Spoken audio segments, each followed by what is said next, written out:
안녕하십니까. 마카로쇼의 카피드입니다. 나 이거 남성연대 성재기 대표가 한강에서 투신을 하면서 실종이 돼가지고 지금 발견이 안 되고 있습니다. 뭐 세간에는 뭐 죽었냐 살았냐 이게 퍼포먼스냐 아니냐, 그 외에 뭐 감싸고 있던 KBS 기자는 왜 그걸 방조를 했냐, 신고를 했냐 안 했냐, 이런 것들이 사실 뭐 뉴스에 어떤 그 논점이 되고 관점이 됐습니다만, 사실 제가 보는 시선은 굉장히 틀립니다. 이 남성연대라는 것이 과연 무엇이며, 저도 이번을 통해서 이렇게 사이트도 한번 처음 들어가 보고 이렇게 좀 연구를 했는데, 남성연대가 과연 무엇이고, 성재기란 사람이 우리 시야에서 어떤 수면 위로 떠올라서 어떤 미운 털이 박히고 어떤 뭐 좋은 털이 박혔나. 예? 그래서 지금 이 결과적으로 이런 현상으로 인해서 남성연대가 얻은 것은 뭐고 잃은 것은 무엇이고 우리 국민들에게 던져주는 메시지가 무엇인가, 그런 것들을 우리가 좀 제가 관점을 잡아서 좀 보는 시야, 좀 새로운 눈으로 한번 봐줄 필요가 있지 않느냐, 그렇게 생각해서 제가 이 방송을 하기로 했는데, 사실 지금 생사가 확인이 안 된 상태에서 내가 참 이 이슈를 까야 될지 말아야 될지, 또는 웃어야 될지 울어야 될지, 이런 그 참 알 수 없는 그 패니미즘에 제가 좀 쌓여가지고, 사실 얼마 전에 좀 아까도 이 카메라 켜기 전에 나름 여러 가지 상상을 하면서 눈물도 보이고 웃음도 보였던 그 제가 정신 분열이 지금 왔습니다. 하지만 말입니다, 과거에 비해서 여권이 남성을 추월하고 우대되었고, 그 덕분에 남성의 어떤 뭐 경제적 자립심이라든가 이 사회의 구성원으로서의 받는 대우가 여러 가지 뭐 격화가 되었던 것도 사실임을 이번을 통해서 좀 알 수 있지 않았나 하는 계기가 되었습니다. 자, 이번 사건의 개요를 말씀드리자면, 자, 25일에 성재기 대표가 뭐 여러 가지 뭐 문제를 제기하면서 한강에 투신해야겠다고 이제 얘기를 호언장담을 했는데, 가장 큰 원인이 뭐냐면 뭐 그 가운데는 뭐 대한민국 뭐 여성이 인권이 남성을 추월했다는 얘기도 있고, 여성부가 전 세계적으로 가장 강한 나라가 대한민국이고 뭐 여러 가지인데, 그게 문제가 아니라 사실은 돈이 없다. 예? 그 내용을 여러분도 홈페이지 가서 보시면 아시겠지만, 그 말미에 보면 돈이 없다. 1억만 꿔달라. 예? 그러면 부채를 갖고 뭐 어떻게 일으켜 보겠다라고 했는데, 사실 전 거기서 굉장히 마음이 아팠습니다.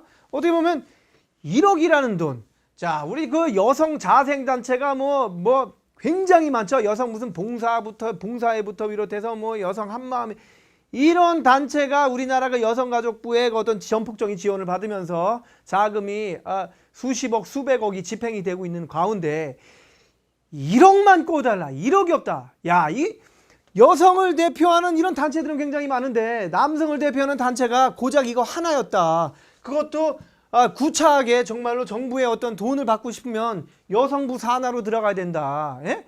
생각을 해보세요. 여성부 산하로 들어가는 남성연대? 이 자체가 그 우리 남성들에게 굉장히 치욕이 되지 않을까? 예? 정말 이건 국치에 해당하는 거예요. 그렇기 때문에 그거에 대한 자존심을 지키다가 돈이 없어져, 돈이 이렇게 자금난으로 남성연대가 겪고 있다라는 얘기는, 남성연대 뭐 솔직히 뭐 성재기 한 명이겠습니까?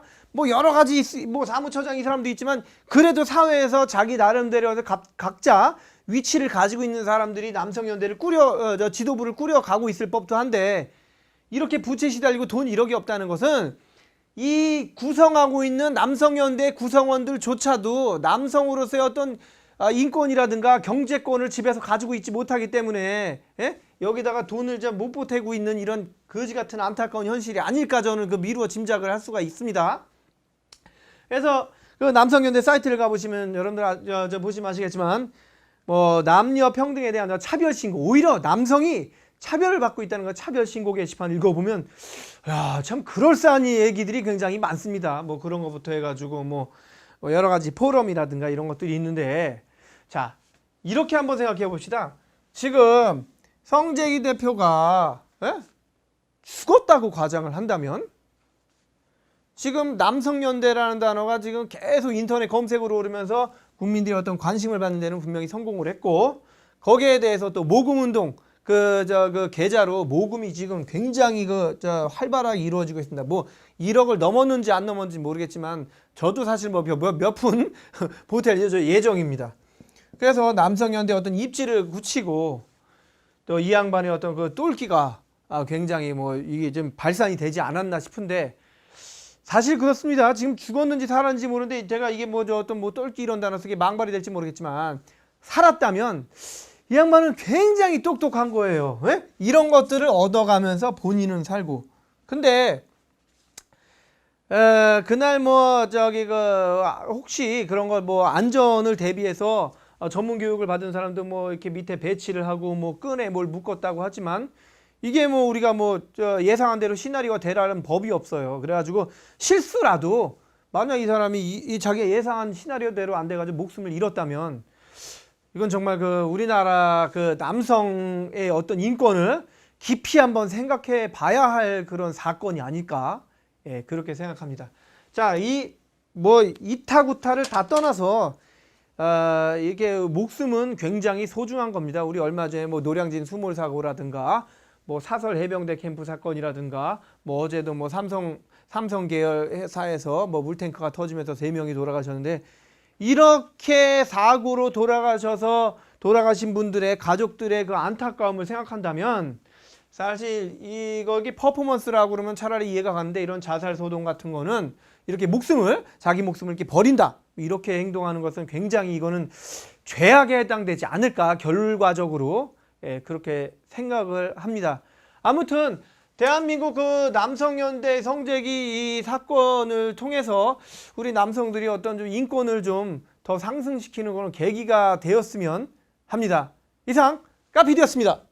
불타는 햇살은 섭씨 천도